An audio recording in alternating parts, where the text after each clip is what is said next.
எவ்வித கொடிய இடருக்கும் அஞ்சேன், இயேசுவை சார்ந்து நிற்பேன். எவ்வித கொடிய இடருக்கும் அஞ்சேன், இயேசுவை சார்ந்து நிற்பேன்.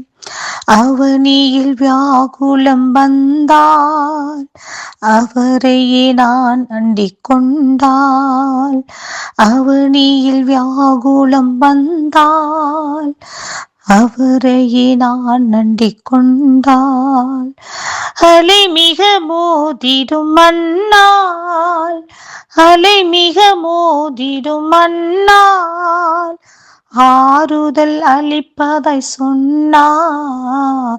சிலுவையின் நிழலில் அனுதினம் அடியார் சாய்ந்திலை பாரிடுவேன். சிலுவையின் நிழலில் அனுதினம் அடியார் சாய்ந்திலை பாரிடுவேன்.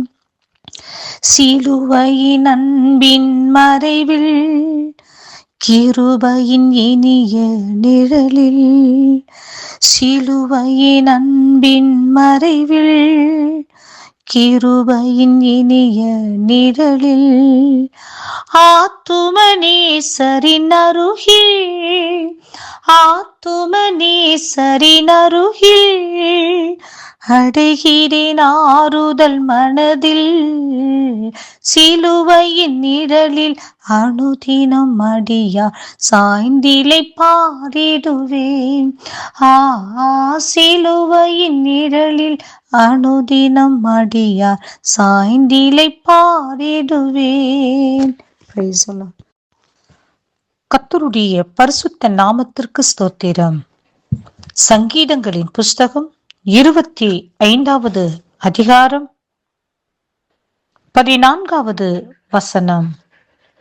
கர்த்தருடைய ரகசியம் அவருக்கு பயந்தவர்களிடத்தில் இருக்கிறது, அவர்களுக்கு தம்முடைய உடன்படிக்கையை தெரியப்படுத்துவார். ஆம் பிரியமானவர்களே, கர்த்தருக்கு பயந்தவர்களிடத்தில் கர்த்தருடைய ரகசியத்தை வெளிப்படுத்துவது மாத்திரமல்ல, அவர்களுக்கு தம்முடைய உடன்படிக்கையும் தெரியப்படுத்துவார். ஆம் பிரியமானவர்களே, ஆதியாகமம் 22வது அதிகாரம் 12வது வசனத்திலே ஆபிரகாமை பார்த்து கர்த்தர் சொல்கிறதான வார்த்தை, பிள்ளையாண்டான் மேல் உன் கையை போடாதே, அவனுக்கு ஒன்றும் செய்யாதே, நீ அவனை உன் புத்திரன் என்றும் உன் ஏக சுதன் என்றும் பாராமல் எனக்காக ஒப்பு கொடுத்தபடியினால் நீ தேவனுக்கு பயப்படுகிறவன் என்று இப்பொழுது அறிந்திருக்கிறேன் என்றார். ஆம் பிரியமானவர்களே, ஆபிரகாம் தேவனுக்கு பயந்திருந்தபடியினால் கர்த்தர் அப்படியாய் நீ தேவனுக்கு பயப்படுகிறவன் என்று இப்பொழுது அறிந்து கொண்டேன் என்று சொல்கின்றார். ஆம் பிரியமானவர்களே, ஆபிரகாம் கர்த்தருக்கு பயந்து நடந்தபடியினாலே கர்த்தர் தம்முடைய ரகசியங்களை அவருக்கு வெளிப்படுத்தி அவரோடு கூட உடன்படிக்கை செய்கின்றார். ஆம், அவரோடு கூட செய்த உடன்படிக்கையில் அவர் கடைசி வரையிலும் உண்மையாய் இருக்கின்றார். பிரியமானவர்களே, ஆபிரகாமோடு கூட செய்த உடன்படிக்கையை கர்த்தர் நினைவு கூர்ந்து ஈசாக்கை ஆசீர்வதித்து, ஈசாக்கோடு செய்த உடன்படிக்கையை கர்த்தர் நினைவு கூர்ந்து யாக்கோப்பை கர்த்தர் ஆசீர்வதித்து, யாக்கோப்போடு செய்த உடன்படிக்கையை கர்த்தர் நினைவு கூர்ந்து யாக்கோப்பினுடைய சந்ததிகளோடு கூட கர்த்தர் இருந்து அவர்களை ஆசீர்வதித்து, பஞ்ச காலத்தில் எகிப்தில் அவர்களை கொண்டு போய் வைத்து யோசேப்பின் மூலம் அவர்கள் போஷிக்கப்படுகிறார்கள். பிரியமானவர்களே,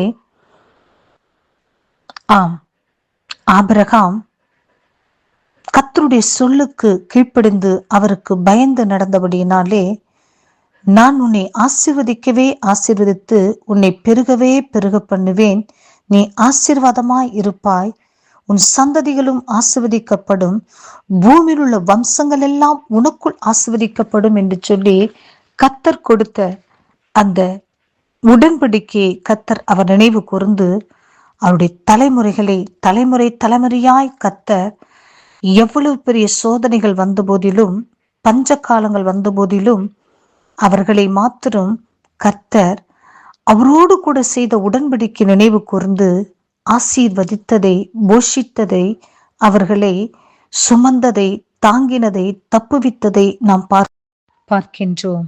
பிரியமானவர்களே, இன்றைய நாட்களில் கர்த்தர் உங்களை பார்த்து சொல்லுகிறதான வார்த்தை என்னவென்றால், ஆம், நீங்கள் தேவனுக்கு பயந்திருக்கிறபடியினால் கர்த்தருடைய ரகசியத்தை உங்களுக்கு வெளிப்படுத்துவது மாத்திரமல்ல, உங்களோடு கூட செய்த உடன்படிக்கையை கர்த்தர் நினைவு கூர்ந்து, உங்களுடைய சூழ்நிலைகள், இந்த உலகத்தின் சூழ்நிலைகள் எப்படிப்பட்டவைகளாக இருந்தாலும் கர்த்தர் உங்களை ஆசீர்வதிக்கவே ஆசீர்வதித்து உங்களை பெருகவே பெருக பண்ணுவேன் என்று சொல்லி கர்த்தர் வாக்கு கொடுக்கின்றார்.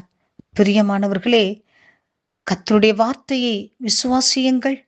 எப்படிப்பட்ட சூழ்நிலைகளிலும் கர்த்தர் உங்களை நடத்துவதற்கு உண்மையுள்ள தேவனாய் இருக்கிறார் என்று சொல்லி விசுவாசியுங்கள்.